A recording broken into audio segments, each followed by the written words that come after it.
So when you hear the name Nicolas Cage, what comes to mind? Hey, I'm Nicolas Cage. I am on an airplane in Con Air or Face Off or even Daddy Longlegs. But what about one that's more of a satire from self and good drama actually? Lord of War, a stylish, provocative thriller.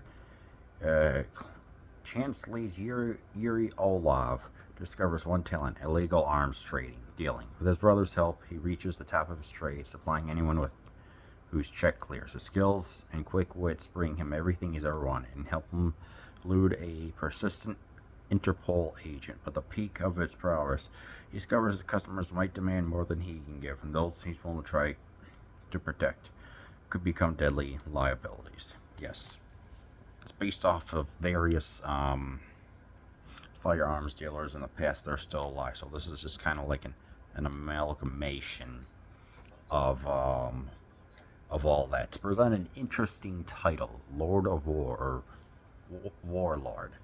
So obviously they're giving all these firearms, including to the Revolutionary United Front for Blood Diamond. Boy, I was not expecting to be referencing that in the same week or whatever, but yeah, the central theme for this movie is what happens. Never get hit with your own merchandise, which comes in later into, I don't want to say innocence, but lack of understanding of how far really dictators will go and people like that to keep themselves in power and not maintain a status quo.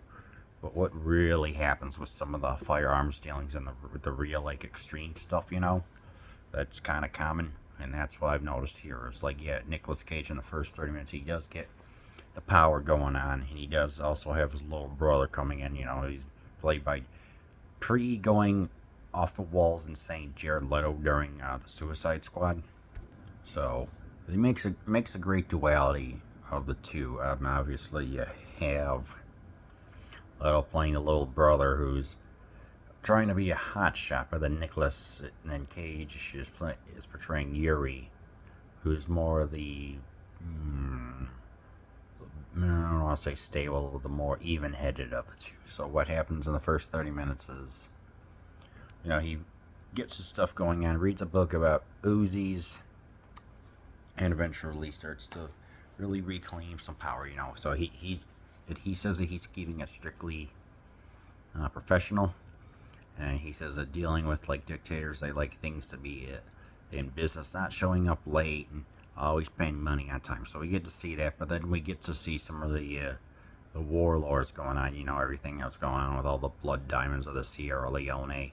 We get some interesting drama going on, how they give Olaf and they give Yuri a bunch of ladies to have a good time with, and all the firearms and everything like that. So yeah, it's definitely some intense stuff going on. So this is kind of like the other side of the colossal conflict that was going on, which I definitely appreciated.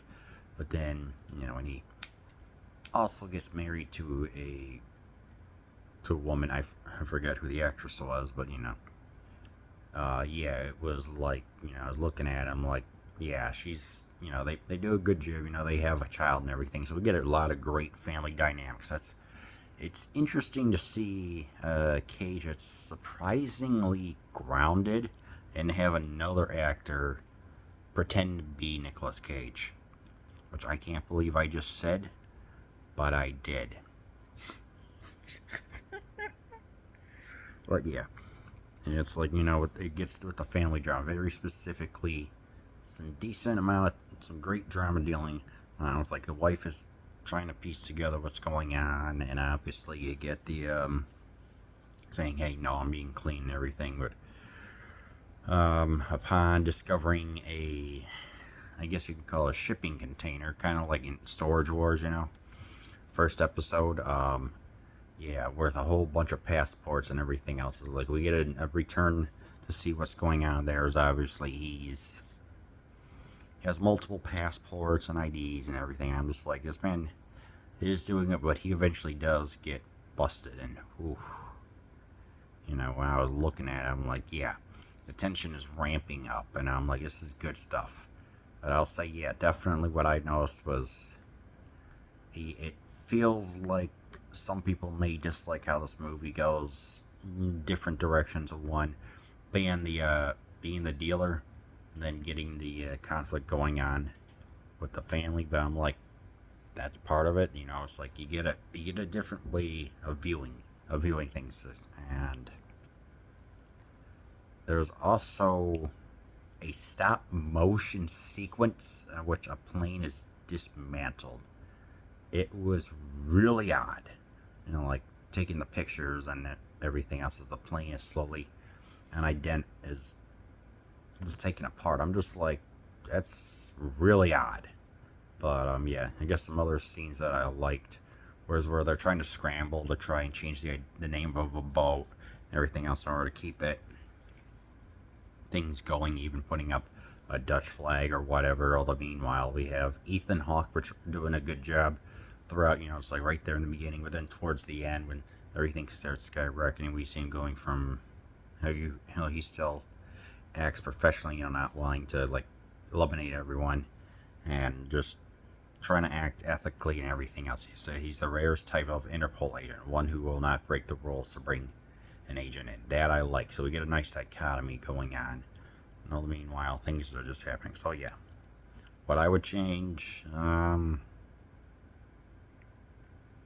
much really. I mean, I guess maybe a little bit more of his home life with his father, maybe a little bit more of Ian Holm. Yeah, Ian Holm is in this for a little bit, so.